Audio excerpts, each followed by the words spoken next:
Je suis avec Sonia Alain, nouvelle auteure quand même assez prolifique, 6 livres en 6 ans. Tu dois avoir une méthode active d'écriture. Est-ce que tu veux nous parler un peu de ton processus de création? Premièrement, il faut que ce soit un sujet qui me passionne pour avoir vraiment le goût de faire les recherches. Et c'est que je fais beaucoup de recherches.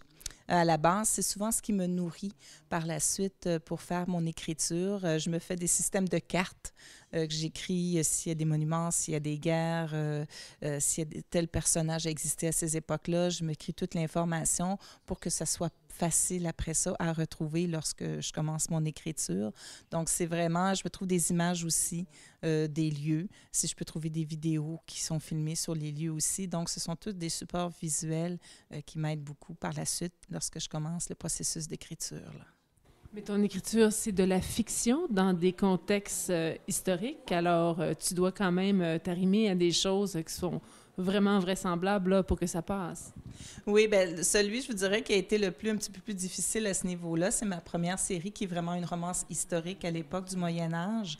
Là, j'avais pas le choix vraiment, lorsque j'écrivais mon écriture, d'arriver aux bonnes dates, au bon moment, aux bons endroits. Il fallait que ce soit crédible si les personnages se retrouvaient dans ces situations-là. Donc, celui-là était un petit peu plus complexe à ce niveau-là parce que je devais vraiment suivre une ligne de temps vraiment précise, alors que l'autre romance, qui est du fantastique, à ce moment-là, j'avais beaucoup plus de liberté. Cette série-là, ce que les Européennes me disent beaucoup, c'est on apprend beaucoup à découvrir avec le premier tome de la Gaspésie. Ils vont venir visiter aussi en même temps. Quand tu étais prise, tes personnages étaient vraiment dans un contexte historique assez serré. Est-ce qu'ils rencontraient des personnages qui ont déjà existé? Est-ce qu'ils étaient obligés de nommer des noms? Est-ce qu'on allait jusque-là?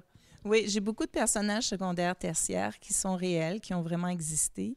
Et d'ailleurs, il y avait un personnage que je voulais qu'il devienne vraiment ami plus proche de mon couple que j'avais inventé de toutes pièces, mais ce personnage-là existait et j'avais contacté les descendants, j'avais réussi à retrouver les descendants de ce personnage-là en France et je leur ai demandé l'accord à ce moment-là pour s'ils me permettaient de faire des choses à leur ancêtre et ce qui m'avait permis, en autant que je ne lui faisais pas faire des choses inadéquates, en me disant que c'était fort possible qu'il ait pu assister à tel affrontement ou qu'il ait pu se retrouver à tel endroit et j'avais eu leur aval à ce moment-là pour le faire, là, utiliser leur ancêtre.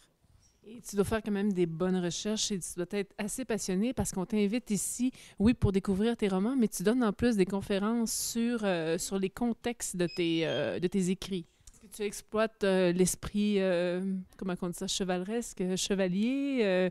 On est dans ces époques-là, là, puis je sais qu'il y a des couples, il y a de l'amour, il y a un peu d'érotisme. Est-ce que, jusqu'à quel point tu y plonges? Ben c'est ça, c'est que oui, on a à ces époques-là, celle au niveau du Moyen Âge, on était encore au code chevaleresque, mais mon personnage, j'aime beaucoup faire des personnages masculins plus sombres.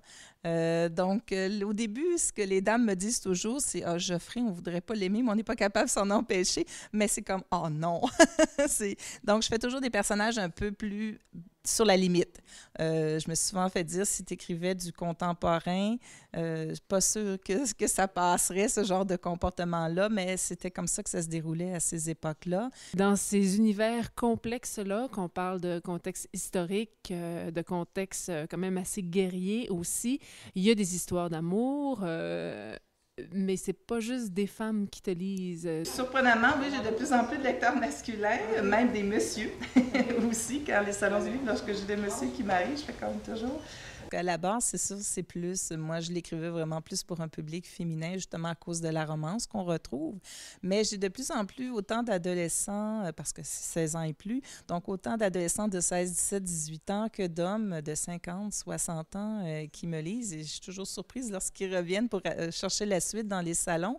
Et ce qu'ils me disent, c'est que quand même reste que tout le contexte, comme celle historique, tout le contexte est très enrichissant à découvrir. Puis ils me disent, bien, de la romance, de toute façon, ça en prend de l'amour. Et de toute façon, il y en avait aussi de l'amour à cette époque-là. Donc, c'est pas quelque chose qui les achale. Puis le côté érotique, bien, ils disent, ben, écoute, donc, c'est intéressant, tu sais. Donc, finalement, tout le monde y trouve son compte. Et justement, c'est ça, j'ai de plus en plus de gens masculins qui les lisent. Qu'il y ait de l'action, qu'il y ait du mystère, de l'historique, du fantastique. Il faut aussi que les émotions soient très intenses. Je ne fais pas en superficie. Donc, ça, c'est très important pour moi, puis c'est ce que les lecteurs aiment beaucoup aussi. Merci beaucoup. De rien, ça fait plaisir. Merci à vous.